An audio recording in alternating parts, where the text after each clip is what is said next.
মুসা আলাইহিস সালাম কি বললেন? আনা। আসলে কথাটা ঠিক। আল্লাহ যখন যে নবীকে পৃথিবীতে পাঠায় তখন তাকে সবচাইতে বেশি জ্ঞান দিয়ে পাঠায়, সে হিসেবে ঠিকই উনি সবচেয়ে জ্ঞানী।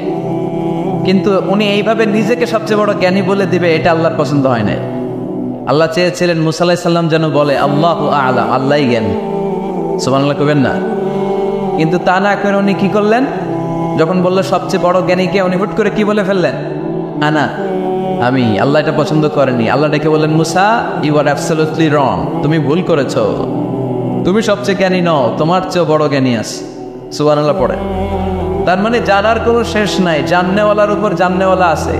আর সবচেয়ে বড় জাননেওয়ালা কে?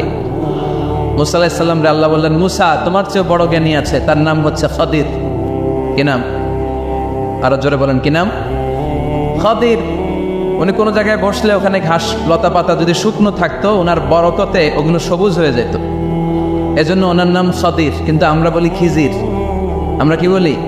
খিজির। আল্লাহ বললেন, ইযহাব ইলা মাজমাইল বাহরাইন, দুই সাগরের মিলন কেন্দ্র, ওখানে যাও, ওখানে যে এমন এক বান্দার সন্ধান পাবা সে তোমার চেয়েও জ্ঞানী। সুবহানাল্লাহ পড়ে। তাহলে আমি সবচেয়ে বড় জ্ঞানী, আমি আল্লামা, এটা বলতে পারে শয়তান। চিল্লা এখন ঠিক কিনা? এজন্য আমরা যেন নিজেকে নিজে সবসময় ছোট করে উপস্থাপন করি, তাহলে আল্লাহর দরবারে আপনি বড় হয়ে যাবেন। কথা বুঝতে পেরেছেন? আল্লাহ আমাদের সবাইকে কথাগুলো বুঝে আর আমল করার তৌফিক দান করুক। আমরা পড়ি আমিন। কমে যাও।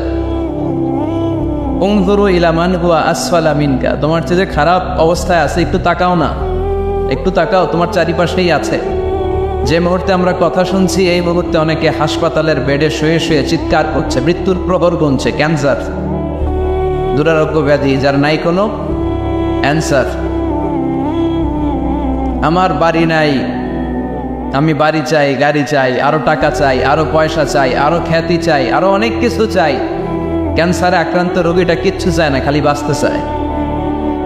ওর বাঁচার বড় শখ, এই সুন্দর মায়ার পৃথিবী ছেড়ে ওর চলে যেতে মনে চায় না, ও শুধু বাঁচতে চায়। কিন্তু আমাদের এটা লাগবে, ওইটা লাগবে, ওইটা লাগবে। এজন্য ক্যান্সারে যারা আক্রান্ত একটু তাকান না, হাত নাই পা নাই, একটু তাকান কিভাবে তারা লাইফ লিড করে। শেখ সাদি বালাগাল উলা বিকামালিহি একটা কবিতা লিখে বিখ্যাত হয়েছেন। পার্সিয়ান পয়েট, ইরানি কবি। ওনার আর্থিক দৈন্যতা যাচ্ছিল কিছুদিন ধরে, ওনার আর্থিক কিছু সমস্যা, টাকা পয়সা নাই, ফলে ওনার জুতা ছিঁড়ে গিয়েছে, পায়ে জুতা নাই, খালি পায়ে হাঁটে। আর মনে বড় আফসোস, মনে বড় দুঃখ, আমি এত বড় কবি, আমার পায়ে জুতা নাই, আমার পায়ে কি নাই। তো একবার ঘর থেকে বের হয়ে দেখে একটা লোক ভিক্ষা করে খাচ্ছে, ওর দুইটা পাই নাই। শেখ সাদির কি নাই? ভিক্ষুকের কি নাই? ভিক্ষুকের দশা দেখে সেজদায় পড়ে গিয়েছে, সেজদায় লুটিয়ে পড়ে আল্লাহর বলে, আল্লাহ শুকুর, আলহামদুলিল্লাহ, বেশ ভালো আছি। এজন্য উনজুর ইলা মান হুয়া আসফালা মিনকা, তোমার চেয়ে যে খারাপ অবস্থানে আছে তার দিকে তাকাও। ঋণের বোঝা কাঁধে এত বেশি, প্রতিদিন বাড়িওয়ালা এসে তাড়া করে, ভাড়া দিতে পারে না, এরকম লোক আছে না? নাই? গ্যাসের বিল দিতে পারে না, বিদ্যুতের বিল দিতে পারে না, স্ত্রীকে একটা শাড়ি কিনে দিতে পারে না, বাচ্চাদের 3 মাসের 4 মাসের বেতন ভাড়া জমা হয়ে আছে, দিতে পারে না।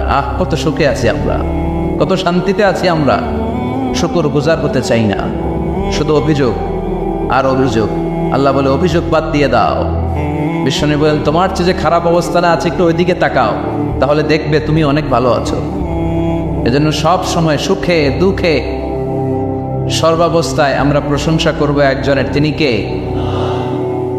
আর প্রশংসা করলে নেয়ামত বাড়ায় দেয় কে? আর প্রশংসা না করলে শাস্তির জন্য অপেক্ষা করতে হবে। যাহারাল ফাসাদু ফিল বাররি ওয়াল বাহরি বিমা কাসাবাত আইদিন নাস, জলে স্থলে যে জলোচ্ছ্বাস, ভূমিকম্প, অগ্নিকাণ্ড, খরা, দুর্ভিক্ষ এগুলো চলে, এই মহামারী, নানা ধরনের নতুন রোগ, এগুলো আমাদের হাতের কামাই। এগুলো কি? আমাদের হাতের কামাই। আমরা যদি আল্লাহওয়ালা হয়ে যাই, আল্লাহর জামিনে যদি আল্লাহর দিন কায়েমের চেষ্টা করি, আল্লাহর দেয়া কোরআন অনুযায়ী যদি জীবন চালাই, আমাদের জীবনটারও শান্তিময় করে দিবে কে? আমাদের ধর্মের নামই তো শান্তি। ধর্মের নাম কি? ইসলাম। ইসলাম মানে কি? বিশ্বনবী রাজা বাদশাদের কাছে যখন চিঠি লিখতেন, তিনি প্রথমে শান্তির কথা শোনাতেন। সুবহানাল্লাহ পড়েন। দেখেন কত সুন্দর ধর্ম। আর আমাদেরকে ওরা শান্তি শিখায়, আমাদেরকে মানবাধিকার শিখায়, মানবাধিকারের কথা, শান্তির কথা মানায় একজনের মুখে, তিনি হচ্ছেন মুহাম্মদ সাল্লাল্লাহু। গোটা বিশ্ব তার কাছে ঋণী, তার কাছে কৃতজ্ঞ। তিনি শুধু দিয়েছেন, নেন নাই। সুবহানাল্লাহ পড়েন। তিনি বলেছেন সালামুন আলা মান ইত্তাবা আল হুদা। যাদের কাছে বিশ্বনবী চিঠি পাঠাতেন তিনি লিখতেন সালাম, মানে শান্তি, শুরুতেই শান্তি। তাদের প্রতি আলা মান ইত্তাবা আল হুদা, যারা হেদায়েতকে অনুসরণ করে। রাজা বাদশাদের কাছে বিশ্বনবী চিঠি পাঠাতেন, শান্তির বাণী পাঠাতেন, তারপর লিখতেন আসলিম তাসলাম, ইসলাম মানো শান্তিতে থাকবা, তাহলে আল্লাহর দরবারে আপনি বড় হয়ে যাবেন। কথা বুঝতে পেরেছেন? আল্লাহ আমাদের সবাইকে কথাগুলো বুঝে আর আমল করার তৌফিক দান করুক। আমরা পড়ি আমিন। কি হয়েছে ওখানে? মানুষ জায়গা হয় না? আচ্ছা জি, ভলান্টিয়ার্স যারা আছেন তারা ওই যে কাপড়গুলো খুলে দেন। খুলেই তো দিছে, তারপরেও জায়গা হচ্ছে না। কি আর করবেন? একটু কষ্ট করে শুনতে হবে। কষ্ট আছে যেখানে, সওয়াব আছে সেখানে। দাঁড়ায় শুনলে বেশি সওয়াব, তো ওনাদেরকে বেশি সওয়াব থেকে বঞ্চিত করবেন কেন? সওয়াব নেই কোনারা, আপনারা সওয়াব নেন, সওয়াব পাবেন ইনশাআল্লাহ। কষ্ট হচ্ছে না তো? এই মাহফিলে একবারে বসে যেতে হয়, টানা হিচড়া আমি করি না। টানা হিচড়া করলে ক্যামেরাওয়ালারা উল্টায় বলবে, এই ক্যামেরাম্যানরা, তারপর একটা বিশৃঙ্খলা সৃষ্টি হবে। এজন্য টানা হিচড়ার দরকার নেই। যে যেখানে আছেন থাকেন। আবহাওয়াটা খুব সুন্দর আবহাওয়া, গরমও না ঠান্ডাও না। কি বলেন? আলহামদুলিল্লাহ পড়ি। কোনো আওয়াজ হবে না আশেপাশে। এই যে আপনি লাগবে না, থাকেন ওইভাবেই থাকেন। যে যেখানে আছি ওইভাবে থাকি, কোনো আওয়াজ হবে না। আমার সময় খুব কম, একটু পরেই আমাদের প্রধান মুফাসসির চলে আসবে। উনি আসার আগ পর্যন্ত কিছু কথা আমরা শোনার চেষ্টা করি, শিখার চেষ্টা করি। আমরা শিখতে এসেছি, শিখতেই হবে, আপনাকে পড়তেই হবে। কোরআনের প্রথম কথা হচ্ছে পড়ো আর নিজের জীবন গড়ো, ঠিক কিনা? পড়তেই হবে আপনাকে, না পড়ে উপায় নেই। যখন যে অবস্থায় থাকবেন পড়বেন। জীবনে আমি জীবনে আমার একটা কিছু মটো আছে, লক্ষ্য, এটাকে খেয়াল করে আমি চলি। বিষয়টা হচ্ছে এরকম যে আমি কখনো হারি না, আমি হয় জিতি নয় শিখি। এরকম একটা অ্যাটিটিউড রাখবেন যে শিখতে আমাকে হবেই, কিন্তু হেরে যাব না আমরা। চিল্লায় বলেন ঠিক কিনা? এবং শিখাটাই আপনাকে মুক্তি দিতে পারে। এজন্যই কোরআনের প্রথম কথা আল্লাহ শিখার ব্যাপারে উদ্বুদ্ধ করেছেন। আল্লাহ বলেছেন ইকরা বিসমি রাব্বিকাল্লাযী খালাক, read in the name of your lord who has created. পড়ো তোমার প্রভুর নামে যিনি তোমায় শিখিয়েছেন। এজন্য পড়তে হবে, জানতে হবে। আসলে আমরা সরাসরি মহাবিশ্বয় মহাগ্রন্থ আল কোরআন থেকে শুনি। উদ্দেশ্য হচ্ছে যে আমরা নিজেদেরকে আলোকিত করব। উই এনলাইটেন আওয়ারসেলফ, ভিতরটাকে আলোকিত করব, আলোকিত মানুষ হব, সাদা মনের মানুষ হব, আল্লাহওয়ালা হব ইনশাআল্লাহ। পড়েন। উদ্দেশ্য যদি ভালো হয় সওয়াব কামিয়ে আপনি শেষ করতে পারবেন না। আর উদ্দেশ্যে যদি ভেজাল থাকে কোনো লাভ নাই। হাবা মানসুরা, সব শেষ। এগুলারে উঠাইলে, মিজানের পাল্লায় উঠালে কোনো ধরনের ওজন হবে না। আজকের এই তাফসির মাহফিলে আমরা এসেছি শিখার জন্য আর একজনকে খুশি করার জন্য। তিনি কে? আল্লাহ তুমি কবুল করো। আমি আপনাদের খেদমতে সূরাতু আদ-দুহা তেলাওয়াত করেছি। এই সূরাটা মুখস্থ আছে না অনেকের? কমন একটা সূরা, প্রায় আমরা সালাতে পড়ি, মক্তবেই তো এগুলো শিখে ফেলছি, ঠিক কিনা? তো এই যে সূরাটা খুব বেশি পড়া হয়, খুব বেশি শোনা হয়, আসলে এই সূরায় আল্লাহ কি শিক্ষা কর্মসূচি আমাদেরকে দিলেন জানার দরকার আছে না নেই? আসেন আজকের এই চমৎকার রজনীতে আমরা সূরাতুদ দুহার আলোকে কিছু কথা শুনি। এটা কোরআনের 30তম পারায় অবস্থিত একটা সূরা। কততম পারা? এটা মাক্কি সূরা। একটু আওয়াজ করে বলবেন, কি সূরা? এই সূরার আয়াত সংখ্যা 11টি। কয়টি? 11টি। এটা কোরআনের একটা মোটিভেশনাল সূরা। কি সূরা? মোটিভেশনাল। আমরা প্রায় এই শব্দটা শুনি না, মোটিভেশন। এই ছেলে কি তোমাদের কি হয়েছে? কথা বলা যাবে না তো, একেবারে চুপ থাকো। যে যেখানে আছো থাকো, কানগুলো খাড়া করো খরগোশের মতো, কোনো আওয়াজ যাবে না, একেবারে চুপ। এটা কোরআনের মোটিভেশনাল সূরা, অনুপ্রেরণাদায়ক সূরা। আপনার মন যখন খারাপ তখন এই দুইটা সূরা পড়বেন, দোহাও পড়বেন, সূরাতুল ইনশিরাহ পড়বেন, ইযা ইশতাদ্দাত বিকাল বালওয়া ফাফাক্কির ফি আলাম নাশরাহ ফাইন্নাল উসরা বাইনাল ইউসরাইনি ইযা ফাক্কারতাহু ফাফরাহ। নতুন বছরে আমরা শপথ নেই, আমরা যেন অন্তরে হিংসা লালন না করি, বিদ্বেষ লালন না করি, আমরা নিজেরা যেন কাদা ছোড়াছড়ি না করি, আমরা যেন মিলেমিশে একসাথে একাকার হয়ে যাই। আল্লাহ তুমি কবুল করো, আমরা পড়ি আমিন। 60টা জিনিস মানুষ মরে যাওয়ার পরে তার কবরে পৌঁছতে থাকে। ইন্না মিম্মা ইয়ালহাকুল মুমিন মিন হাসানাতিহি বা'দা মাউতিহি, মানুষ মরে যাওয়ার পরেও যে 60টা জিনিস তার কবরে পৌঁছায় তার মধ্যে একটা হচ্ছে মসজিদান বানাহু, সে যে মসজিদ বানিয়ে গিয়েছে ওই মসজিদের সওয়াব। সুবহানাল্লাহ পড়ে। আপনি টাকা দিয়ে মসজিদ বানিয়ে দিলেন, ওই মসজিদে মুসল্লিরা নামাজ পড়ে, রোজাদাররা এসে ওখানে ইফতার খায়, তাহাজ্জুদ আদায়কারীরা তাহাজ্জুদ পড়ে, তাদের সওয়াবের কমতি হবে না, কিন্তু তাদের সওয়াবের একটা পার্সেন্টেজ সওয়াব যে ব্যক্তি মসজিদ বানালো তার আমলনামায় আল্লাহ ঢুকিয়ে দেয়। সুবহানাল্লাহ বলতে পারলেন না? হে নামাজি আমার ঘরে নামাজে পড়ো আজ, দিলে মে তোমার চরণ তলে হৃদয় যায় নামাজ। এ নামাজি আমার ঘরে নামাজে পড়ো আজ, দিলে মে তোমার চরণ তলে হৃদয় যায় নামাজ। পড়েন আল্লাহু আকবার। কি সুন্দর লিখেছেন কাজী নজরুল ইসলাম। কাজী নজরুল ইসলাম খুব সুন্দর করে বলেছেন, মসজিদেরই পাশে আমায় কবর দিও ভাই, ঠিক কিনা? মসজিদেরই পাশে আমায় কবর দিও ভাই, যেন গোরে হতে মুয়াজ্জিনের আযান শুনতে পাই। আমার গুরের পাশে দিয়ে ভাই নামাজিরা যাবে, পবিত্র সেই পায়ের ধ্বনি এ বান্দা শুনতে পাবে। গোরা যাবে হতে গুনাহগার পাইবে রেহাই, মসজিদেরই পাশে আমায় কবর দিও ভাই। কত মানুষ নামাজি ভাই মসজিদাঙ্গিনাতে, আল্লাহর নামের জিকির করে লুকিয়ে গভীর রাতে। আমি তাদের সাথে ওই আল্লাহর নামে জপতে চাই, আল্লাহর নামে জপতে চাই। পড়েন সবাই, মসজিদেরই পাশে আমায় কবর দিও ভাই, যেন করে হতেও মুয়াজ্জিনের আযান শুনতে পাই। চিল্লায় পড়তে হবে আমিন। কি দরদ ছিল আমাদের জাতীয় কবি কাজী নজরুল ইসলামের, মসজিদের পাশে আল্লাহ তুমি আমার কবর দিও। আল্লাহ এই দোয়াটা কবুল করে নিয়েছে, ঠিক কিনা? ওনার কবরের পাশে মসজিদ আছে না নাই? আছে। এজন্য মসজিদের সাথে সম্পর্ক জুড়ে দেওয়া এটা ইমানদারের আলামত, আর মসজিদকে ঘৃণা করা এটা মুনাফিকের আলামত।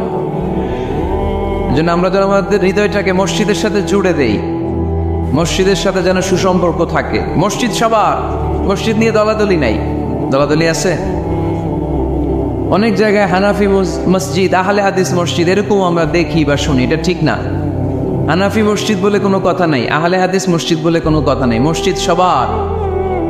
ছোট্ট খাট্ট বিষয় নিয়ে মসজিদে মারামারি, একজন হাত তুলে আরেকজন তোলে না, কিলাকিলি আসে না নাই? একজন বলে জোরে আমিন, আরেকজন আস্তে আমিন, মারামারি আসে না নাই? এগুলো কি মারামারি করার কোনো বিষয়? কথা বলেন। সালাতে ফরজ আছে, ওয়াজিব আছে, সুন্নাহ আছে, খেয়াল করে বুঝবেন। ফরজ যদি নষ্ট হয় সালাত ভঙ্গ হয়, you have to repeat your সালাত। ওয়াজিব নষ্ট হলে সালাত ভঙ্গ হয় না, নতুন করে পড়া লাগে না, সেজদায় সাহু দিলেই সালাত আদায় হয়ে যায়। আর সুন্নাহ নষ্ট হলে নামাজ নষ্টও হয় না, নতুন করে পড়াও লাগে না, সৌ সেজদাও লাগে না, নামাজ আদায় হয়ে যায় সুন্নাহ নষ্ট হলে। এই যে হাত তোলা না তোলা এটা সুন্নাহ, আমিন জোরে বলা না বলা এটা কি? সুন্নাহ। যেটা কোনো কারণে কেউ না করলেও তার নামাজ কবুল করে নেবে কে?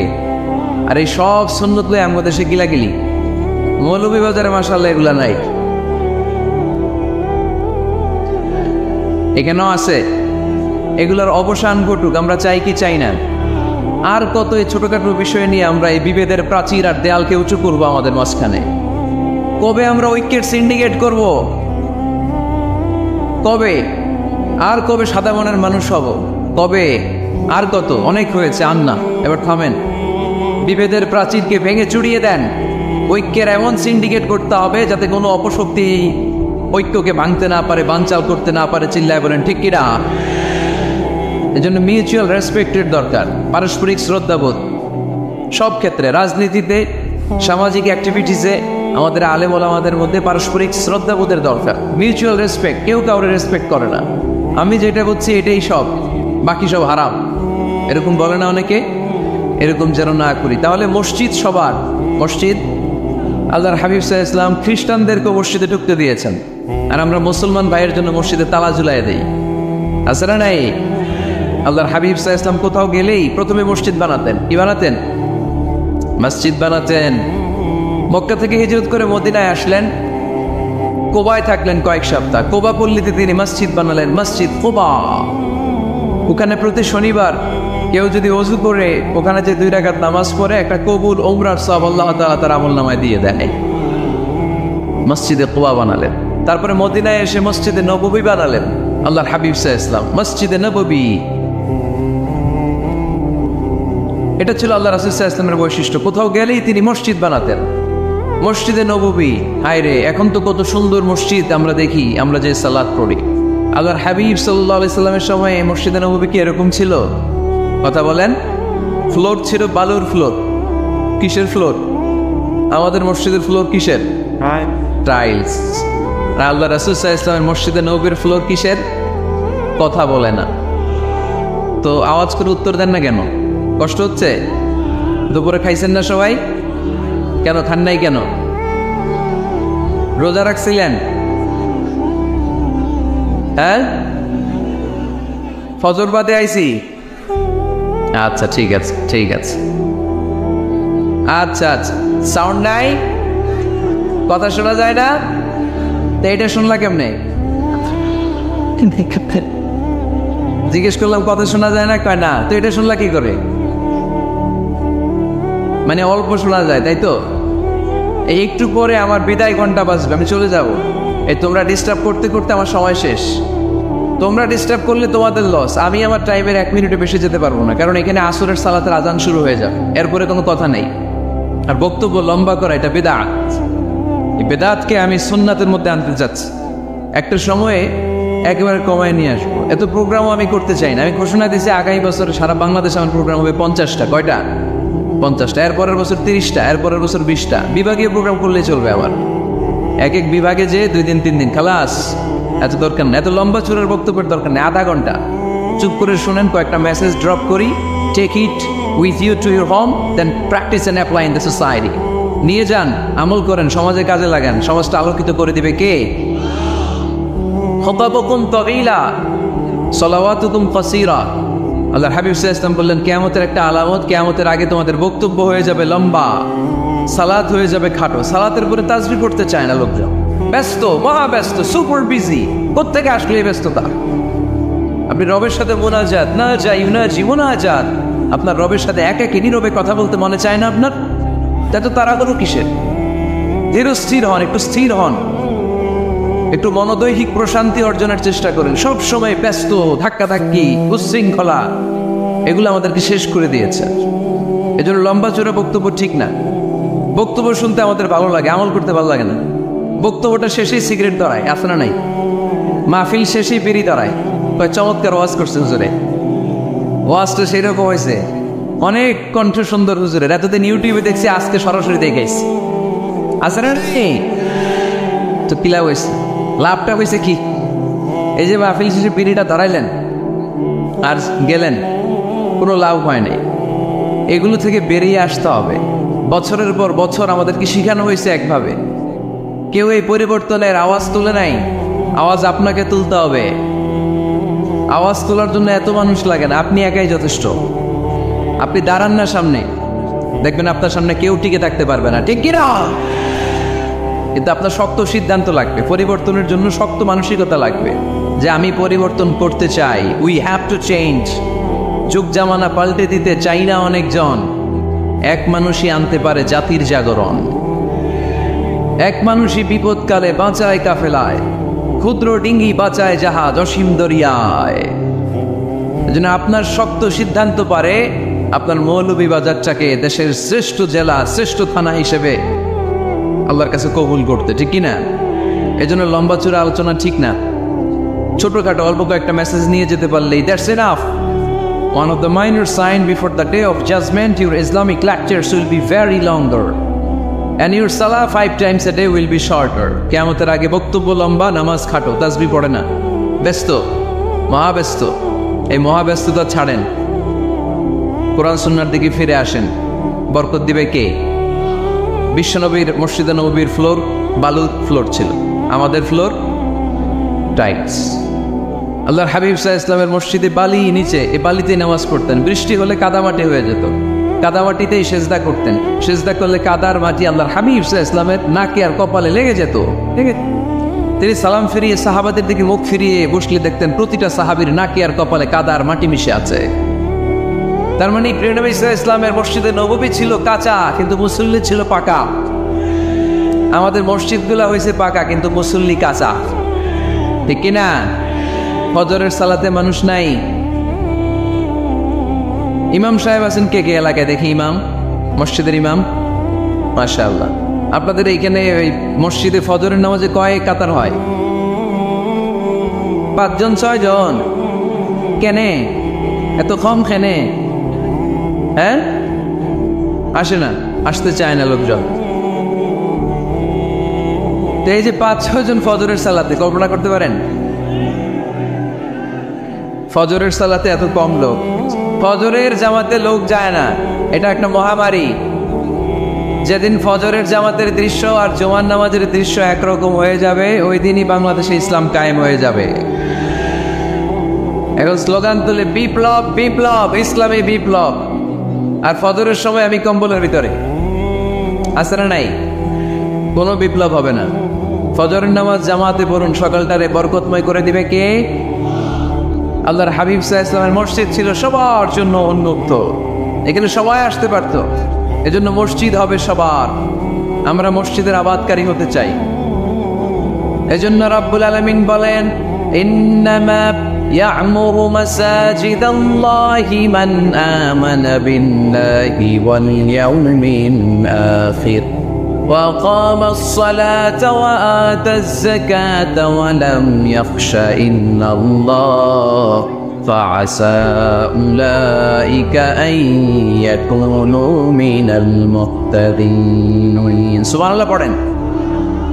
রব্বুল আলামিন বললেন মসজিদের আবাদকারী হবে তারা যারা আল্লাহর প্রতি ঈমান আনে, আখিরাতের প্রতি ঈমান আনে, যারা সালাত কায়েম করে, যারা যাকাত আদায় করে, যারা দুনিয়ার কাউকে ভয় পায় না, ভয় পায় একজনকে, চিল্লায় বলেন তিনি কে? যাদের হৃদয়ে আছে আল্লাহর ভয়, তারা কবু পথ ভুলে যায় না। আল্লাহর প্রেম ছাড়া এই দুনিয়া কারো কাছে কোনো কিছু চায় না, ঠিক কিনা? তাহলে যারা মসজিদের আবাদকারী, এরা ভয় পায় একজনকে, চিল্লায় বলেন তিনি কে? মসজিদের আবাদকারীদের প্রথম গুণ, তারা আল্লাহ বিশ্বাস করে, তারা আখিরাতে বিশ্বাস করে, তারা সালাত কায়েম করে, তারা যাকাত আদায় করে, তারা আল্লাহ ছাড়া পৃথিবীর কাউরে ভয় পায় না। আল্লাহ বলেন ফাআসা উলাইকা আইয়াকুনু মিনাল মুহতাদিন, আশা করা যায় তারাই হলো হেদায়েতের রাস্তার উপরে আছে, ঠিক কি না? তারাই মসজিদের আবাদকারী, যারা মসজিদে যায়, সালাত আদায় করে। এখন মসজিদের আবাদকারী আপনি হতে চান, আপনি মসজিদে যান না, আপনি আবাদকারী হতে পারবেন? মসজিদের অনেক সভাপতি আছে, মসজিদে যায় না, আছে না নাই? মৌলভীবাজারে এই সমস্যা বোধহয় নাই। মসজিদের সেক্রেটারি মসজিদে যায় না, আছে না নাই? তাহলে হইলো, এটা হইলো, এটা মেনে নেওয়া যায়? এজন্য সভাপতি সাহেব, আপনি কষ্ট করে মসজিদ বানিয়েছেন, মসজিদে যাবেন। সভাপতি সাহেব, আপনি মসজিদে যাবেন। সেক্রেটারি সাহেব আপনি মসজিদে যাবেন, তাহলে আপনি সঠিক মসজিদের আবাদকারী হবেন, ঠিক কিনা? আমরা মসজিদের আবাদকারী হতে চাই, ইনশাআল্লাহ। পড়েন উমরানুল মাসাজিদ। মসজিদের আবাদ কি করে করতে হয়?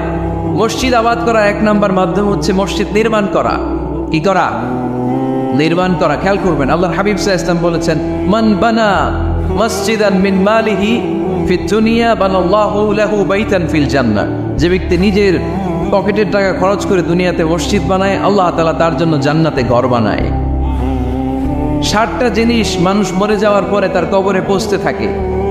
ইন্না মিম্মা ইয়ালহাকুল মুমিন মিন হাসানাতিহি বা'দা মাউতিহি। মানুষ মরে যাওয়ার পরেও যে 60টা জিনিস তার কবরে পৌঁছায়, তার মধ্যে একটা হচ্ছে মসজিদান বানাহু। সে যে মসজিদ বানিয়ে গিয়েছে, ওই মসজিদের সওয়াব। সুবহানাল্লাহ পড়ে।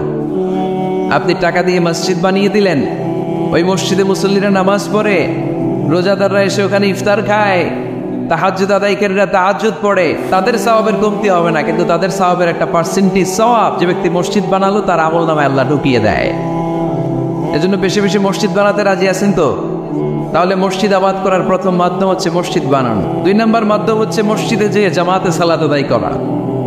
জামাতে সালাতুল জামাআ তাফদুলু সালাতাল ফাযি বি27 দারাজা। ঘরে নামাজ পড়লে একা একা পড়লে যেই সওয়াব, জামাতে পড়লে 27 গুণ বেশি সওয়াব। সুবহানাল্লাহ বলতে পারলেন না?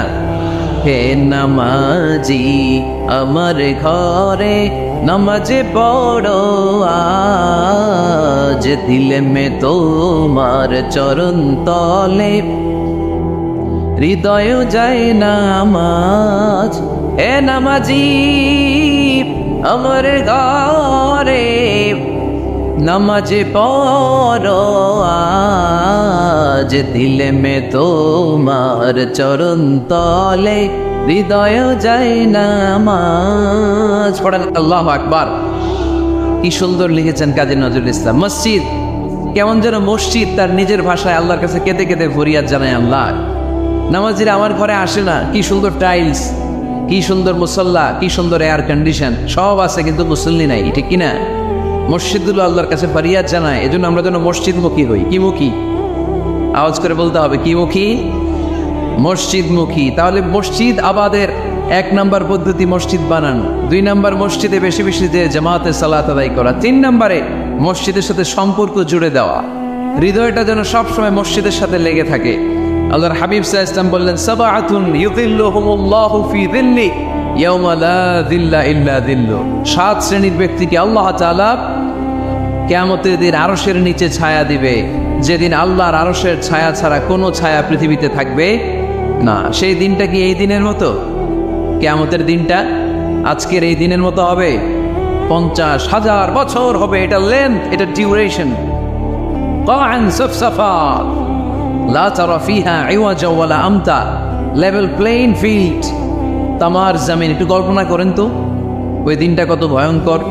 বাবা ছেলেরে চিনবে না ওই দিন, ছেলে বাবারে চিনবে না, স্ত্রী স্বামীকে চিনবে না, স্বামী স্ত্রীকে চিনবে না, পীর সাহেব মুরিদ চিনবে না, মুরিদ পীর সাহেবকে চিনবে না, নেতা কর্মীকে চিনবে না, কর্মী নেতাকে চিনবে না। হায় হায়, ইয়া নাফসি বলে কাঁদবে।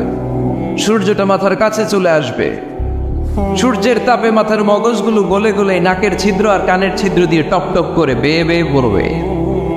তৃষ্ণায় মানুষগুলো পাগল পাড়া, জিহ্বাটা বের হয়ে নাভি পর্যন্ত ঝুলতে থাকবে। সেদিন সবাই পাগলের মতো ছুটতে থাকবে, কোনো ছায়া নাই আল্লাহর আরশের ছায়া ছাড়া। আল্লাহর হাবিব বললেন, 7 শ্রেণীর ব্যক্তিকে আল্লাহ তাআলা আরশের নিচে ছায়া দিবেন। এর মধ্যে 1 শ্রেণীর ব্যক্তি রাজুলুন কলবুহু মুআল্লাকুন বিল মাসাজিদ, ওই ব্যক্তি যার হৃদয়টা সবসময় আল্লাহর মসজিদের সাথে লেগে থাকে। মসজিদের সাথে যার হৃদয় লেগে থাকে তাকে আরশের নিচে ছায়া দিবে কে? এজন্য মসজিদের সাথে যেন আমাদের হৃদয়গুলো লেগে থাকে। অনেকেই দেখবেন এত ভালো নামাজি, জোহর পরে টেনশন করে আসরটা কই পড়বো, আসর পরে চিন্তা করে মাগরিবের সময় আমি কোথায় থাকবো, মাগরিবের সময় টেনশন, ইস এশাটা হয়ে গেলেই তো শেষ। এরকম লোক আছে না নাই? এদেরকে সেই কঠিন ভয়াবহ দিনে আরশের নিচে ছায়া দিবে কে? তারপরে মসজিদ আমাদের 4 নম্বর পদ্ধতি, মসজিদকে পরিচ্ছন্ন রাখা, মসজিদকে ঝাড়ু দেয়া। মসজিদকে যারা পরিষ্কার করে তাদের হৃদয়ের যন্ত্রণা দূর করে দেয় কে? সাইয়েদনা ইব্রাহিম আলাইহিস সালাম এবং ইসমাঈল আলাইহিস সালামকে আল্লাহ তাআলা আদেশ করেছেন তাহহিরা বাইতিয়া লিত-তাইফিনা ওয়াল আকিফিনা ওয়ার রুকআইস সুজুদ। হে ইব্রাহিম, ইসমাঈল, বাপ বেটা দুইজন মিলে মসজিদ ঝাড়ু দাও। কি ঝাড়ু দাও? মসজিদেরি ঝাড়ু বড়দান ও কমারে হাত শোনো আমারে মোনাজাত। পড়েন, শোনো শোনো ইয়া ইলাহি আমারে মোনাজাত, শোনো আমারে মোনাজাত। পড়েন আমিন। মসজিদ ঝাড়ু দেওয়া মসজিদ আমাদের অন্তর্ভুক্ত। আপনারা কেউ কোনোদিন মসজিদ ঝাড়ু দিয়েছেন নাকি? কে কে দিয়েছেন দেখি? সবাই সবাই মসজিদের খাদেম? মাশাআল্লাহ। আমিও দিছি মসজিদ ঝাড়ু, অনেক দিছি। মাশাআল্লাহ, আল্লাহ তুমি কবুল করো। যাদের হৃদয়ে বড় জ্বালা, ফ্যামিলিতে সুখ নাই, শান্তি নাই, তারা হৃদয়ে প্রশান্তি আনতে চাইলে এতিমখানায় যাবেন, এতিমের মাথায় হাত বুলিয়ে দিবেন, এতিমের মুখে খাবার তুলে দিবেন। আপনার হৃদয়টারে নরম করে দিবে কে? আল্লাহর ঘর মসজিদে যাবেন, নিজ হাতে মসজিদটারে একটু পরিষ্কার করে দিবেন, আপনার জীবনটারে উজালা করে দিবে কে? তাহলে এগুলো করার মাধ্যমে আমরা মসজিদের আবাদ করতে চাই। আমরা মসজিদের আবাদকারী হতে চাই কি চাই না? আল্লাহর ঘর মসজিদ আবাদ করার মতো শ্রেষ্ঠ কাজ পৃথিবীতে হতে পারে না। এই মসজিদের কিছু আদব আছে, আল্লাহ রাসূল সাল্লাল্লাহু আলাইহি ওয়াসাল্লাম বলেছেন এই আদবগুলো মেনটেন করে যেন আল্লাহর ঘর মসজিদের সাথে আমরা ব্যবহার করি। মসজিদের 1 নম্বর আদব হচ্ছে মসজিদে ওযুর সাথে প্রবেশ করা। কিসের সাথে? ওযু করে পরিচ্ছন্ন হয়ে মসজিদে প্রবেশ করা। এজন্য অপবিত্র অবস্থায়, গোসল ফরজ, এরকম অবস্থায় মসজিদে ঢোকা যাবে? কথা বলেন, ঢোকা যায়? যেই নারীদের মাসিক চলতেছে, মেনস্ট্রুয়েশনাল পিরিয়ড চলতেছে, ওই নারীদের পক্ষে মসজিদে ঢোকা জায়েজ আছে? নাই। তাহলে এটা হলো 1 নম্বর আদব। মসজিদে ঢোকার সময় কি করে ঢুকবো? ওযু করে। আওয়াজ করে বলেন, কি করে ঢুকবো?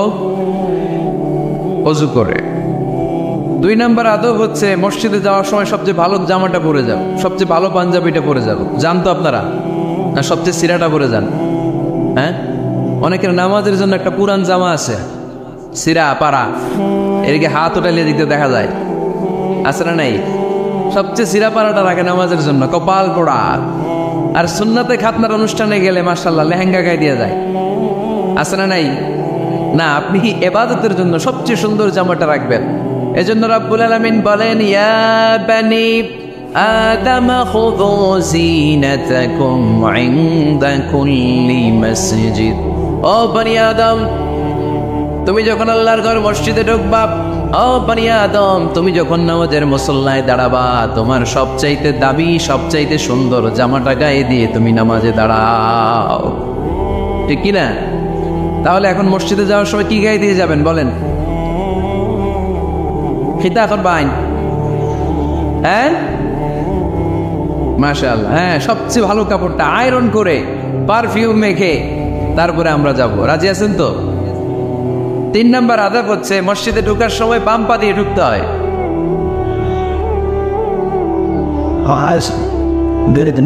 কোন পা? আরো জোরে। এদেরকে গুতা মারা লাগে, নাইলে আওয়াজ বাড়ে না। এরকম ভলিউম টাইট করতে হয়, ভলিউম হাই করলে এরপরে বাড়ে, এমনি বলতে চায় না। আর ঘটনা কি? হ্যাঁ, খায় নাই। বদরের যুদ্ধ হয়েছিল রমাদানে, কোনো সাহাবী খায় নাই। না খাইয়ে একেবারে সাইজ করে দিছে কাফেরদেরকে। আমরা না খেলেও আমাদের হৃদয়ে ইমানি শক্তি আছে না নেই? এই তো বোঝা যাচ্ছে ইমানি শক্তি আছে। এতক্ষণ আছিল কই? তা মসজিদে ঢোকার সময় কোন পা দিয়ে? এগুলো মনে থাকে আমাদের? ভুলা যাই আমরা, খেয়াল থাকে না তো এগুলা। এত কিছু মনের মধ্যে রাখলে এগুলো মনে থাকবে কেমনে? মসজিদে ঢোকার সময় কোন পা? আরো জোরে। বেরোয়ার সময় কোন পা? মনে থাকবে?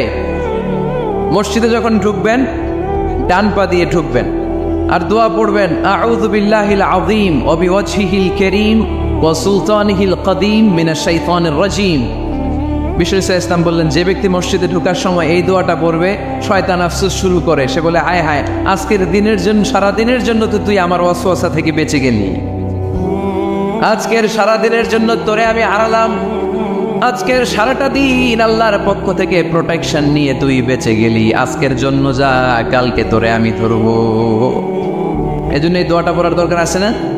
আউযু বিল্লাহিল আযীম ওয়া বিওয়াজহিল কারীম ওয়া সুলতানিহিল কাদীম মিনাশ শাইতানির রাজীম। চারটা বাক্যের দোয়া। মুখস্থ করতে কষ্ট হলে যে ইউটিউবে চলে যাবে আজকেই, ওখান থেকে শুনে আপনারা মুখস্থ করে নেবেন। এই দোয়াটা পড়বেন, তাহলে ওই দিনের জন্য শয়তানের ওয়াসওয়াসা, টেম্পটেশন, প্রভোকেশন থেকে আপনি আল্লাহ তাআলার প্রোটেকশনে চলে গেলেন। সুবহানাল্লাহ পড়েন। তারপর আল্লাহর হাবিব বললেন, ঢোকার আগে আমারে সালাম দাও। পড়বেন, আসসালামু আলাইকা আইয়ুহান নাবিয়্যু ওয়া রাহমাতুল্লাহি ওয়া বারাকাত। এই দুইটা জিনিস যখন করে ফেললেন, তখন ডান পা দিয়ে পড়বেন, আল্লাহুম্মা ইফতাহ লি আবওয়াবা রাহমাতিক। সুবহানাল্লাহ পড়েন। আল্লাহুম্মা ইফতাহ লি, ও আল্লাহ আমার জন্য তুমি খুলে দাও আবওয়াবা রাহমাতিক, তোমার রহমতের দরজা। তার মানে মসজিদে ঢুকলে রহমত পাওয়া যায় কি যায় না?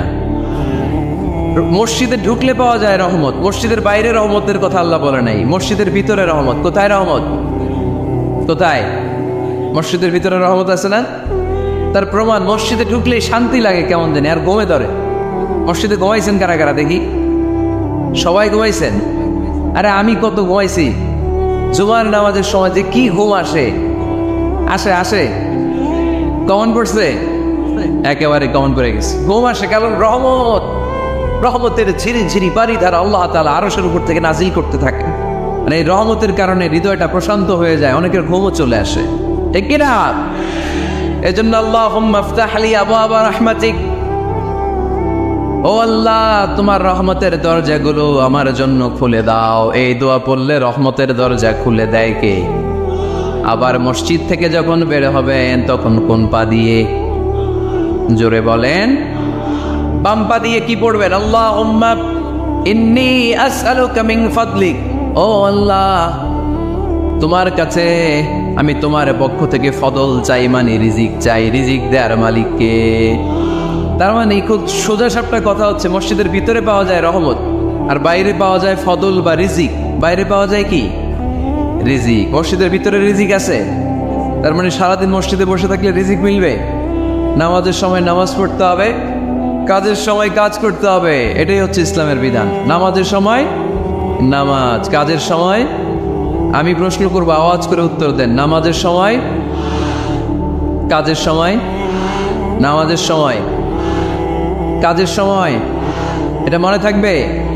এজন্য আল্লাহ বললেন, ফাইদা কুদিয়াতিস সালাতু ফান্তাশিরু ফিল আরদি ওয়াবতাগু মিন ফাদলিল্লাহ। যখন তোমাদের সালাত শেষ হয়ে যায়, আল্লাহর রিজিক অন্বেষণের জন্য আল্লাহর জমিনে তোমরা ছড়িয়ে যাও। নামাজের সময় আসবেন, নামাজ শেষ বের হয়ে যান।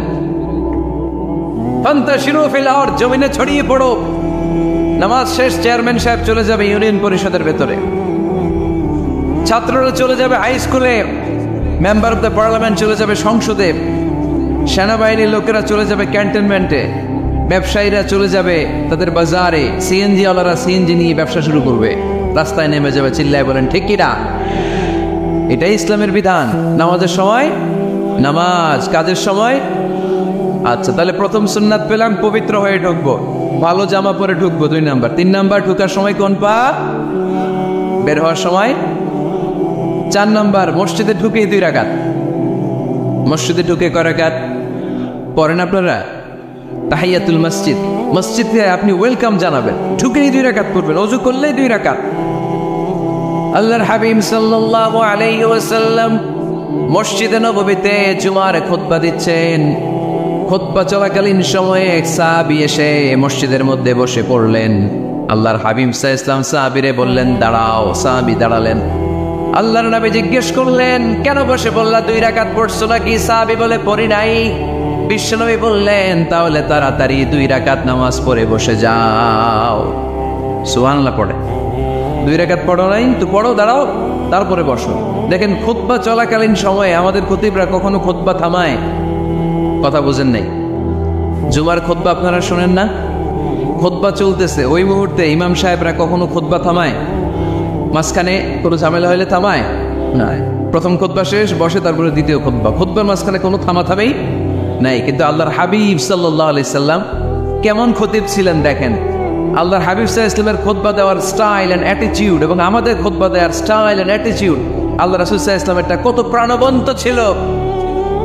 আল্লাহ রাসূল সাল্লাল্লাহু আলাইহি ওয়াসাল্লাম সোসাইটি ওরিয়েন্টেড একজন পার্সোনালিটি ছিলেন, সমাজের মানুষ কেন্দ্রিক, খুব সামাজিক ছিলেন আল্লাহ রাসূল সাল্লাল্লাহু আলাইহি ওয়াসাল্লাম। তিনি দেখলেন একজন বসে পড়ছে, উনি খুতবা থামায় দিলেন, জুমার খুতবা থামায় বললেন, এই নামাজ পড়ছো? না, পড়ো, 2 রাকাত পড়ো। আবার খুতবা শুরু করলেন, সুবহানাল্লাহ পড়বেন না? একবার তিনি খুতবা দিচ্ছেন, দেখলেন আল্লাহ রাসূল সাল্লাল্লাহু আলাইহি ওয়াসাল্লামের 2 জন নাতি হাসান আর হুসাইন রাদিয়াল্লাহু তাআলা আনহুমা, ছোট্ট মানুষ, কাতারের ভিতরে ঢুকে কোনো সাহাবী টুপি টান দেয়, কারো পাগড়ি ধরে টান দেয়, একজন এদিকে দৌড় দেয়, আরেকজন ওদিকে দৌড় দেয়, মসজিদে একটা ডিস্টার্ব হচ্ছে। আল্লাহর হাবিব সাল্লাল্লাহু আলাইহি ওয়াসাল্লাম খুতবা থামিয়ে দিলেন, মিম্বার থেকে নেমে আসলেন, 2 নাতিকে 2 হাতে ধরলেন, ধরে আস্তে করে জান্নাতের এই 2 সর্দারকে নিয়ে মিম্বারের উপরে দাঁড়ালেন, এই হাতে এই নাতি, ওই হাতে আরেক নাতি। এরপর দাঁড়িয়ে দাঁড়িয়ে তিনি বাকি খুতবা দিলেন, পড়েন সুবহানাল্লাহ। কত প্রাণবন্ত খুতবা! উনিও খুতবা দিতেন, আমরাও খুতবা দেই। আল্লাহর হাবিব সাল্লাল্লাহু আলাইহি ওয়াসাল্লাম খুতবা দিচ্ছেন, এক সাহাবী এসে বলল, ইয়া রাসূলুল্লাহ, মদিনায় দুর্ভিক্ষ, বৃষ্টি নাই, আপনি বৃষ্টির দোয়া করেন। রাসূল সাল্লাল্লাহু আলাইহি ওয়াসাল্লাম খুতবা থামায় দিলেন, থামায় দিয়ে দোয়া শুরু করলেন, আল্লাহুম্মা আসকিনা গাইসান মুগীসান মারিআন মুরিআন নাফিআন গায়রা দার আজিলান গায়রা আজল। আল্লাহ, উপকারে বৃষ্টি দেন, যে বৃষ্টিতে আমাদের ফসল জন্মাবে, সবুজ ঘাস লতা পাতা জন্মাবে, আমাদের গবাদি পশুর রিজিক বাড়বে, এরকম উপকারে বৃষ্টি আমাদেরকে দিয়ে মদিনাটারে ধন্য করে দেয়। বৃষ্টি শুরু হলো, জুমাবার বৃষ্টি, শনি রবি সোম মঙ্গল বুধ বৃহস্পতি শুক্র, টানা 7 দিন বৃষ্টি। এবার বৃষ্টির জোরে মদিনায় বন্যা হয়ে গেছে। এতদিনে দুর্ভিক্ষ, এতদিনে কি, এখন বৃষ্টির বরকতের দোয়া করছে, বৃষ্টিতে এবার বন্যা। যেই সাহাবী বৃষ্টির জন্য দোয়া করতে বলেছিলেন, পরের জুমাবারের খুতবার সময় এসে ওই সাহাবী বলেন, ইয়া রাসূলুল্লাহ, আবার খুতবার মাঝখানে, ইয়া রাসূলুল্লাহ, আর বৃষ্টির দরকার নাই, আর দরকার নেই, এবার বৃষ্টি বন্ধের দোয়া করেন। আল্লাহর হাবিব সাল্লাল্লাহু আলাইহি ওয়াসাল্লাম খুতবা থামিয়ে আবার বন্ধের দোয়া, আল্লাহুম্মা হাওয়ালাইনা ওয়ালা আলাইনা, হে আল্লাহ, আমাদের চারিদিকে দেন, মদিনাতে আর বৃষ্টির দরকার নেই। চিল্লায় পড়েন সুবহানাল্লাহ। এজন্য খতিব হবে এরকম প্রাণবন্ত খতিব। সমাজে কি চলে, কি ক্রাইসিস, কি সংকট, ইয়াংরা কোন সমস্যায় ভোগে, আমাদের রাজনৈতিক অঙ্গনে কি সমস্যা, আমাদের অর্থনৈতিক অঙ্গনে কি সমস্যা, আমাদের সামাজিক অঙ্গনে কি সমস্যা, আমাদের পরিবারগুলোর ভেতরে কি ঝামেলা, প্রত্যেকটা কথা মসজিদের মিম্বার থেকে আসার দরকার আছে না নাই? আল্লাহর হাবিব সাল্লাল্লাহু আলাইহি ওয়াসাল্লাম এইভাবেই সমাজকে ঠিক করে দিতেন। 2 রাকাত মসজিদে ঢুকে আজকে থেকে আমরা পড়ব। মসজিদে ঢুকলেই কয় রাকাত মনে থাকবে না ভুলে যাবেন? তারপরে আল্লাহর হাবিব সাল্লাল্লাহু আলাইহি ওয়াসাল্লাম বলেছেন, খবরদার কবরের উপর মসজিদ বানিও না। কবরস্থান একদিকে, মসজিদ আরেক দিকে। কিন্তু বাংলাদেশে মসজিদের সাথে কবর মিলানো আছে না নাই? ছোট্ট একটা মসজিদ, কিন্তু এত বড় বাবার কবর আছে না নেই? এগুলো করবেন না আপনি। আগে হবে মসজিদ, পরে কবরস্থান। যেমন মসজিদে নববী হয়েছে আগে, তারপরে বিশ্বনবীর কবর এখানে আছে না নাই? মসজিদে নববী প্রতিষ্ঠিত হয়েছে আগে, পরে বাকি কবরস্থান আছে না নাই? কিন্তু কোন আল্লাহর ওলির কবরস্থানের উপরে যদি মসজিদ বানান, তার উপর লানাত দিয়েছে কে? লানা রাসূলুল্লাহ আলাল ইয়াহুদ ওয়ান নাসারা ইত্তাখাযু কুবুর আমবিয়াইহিম মাসাজিদা। আল্লাহর রাসূলের লানত ইহুদি নাসারাদের উপর, কারণ ইহুদি আর নাসারাদের একটা খাসলাত, একটা বৈশিষ্ট্য ছিল, তারা তাদের নবীদের কবরের উপরে মসজিদ বানায় ফেলত।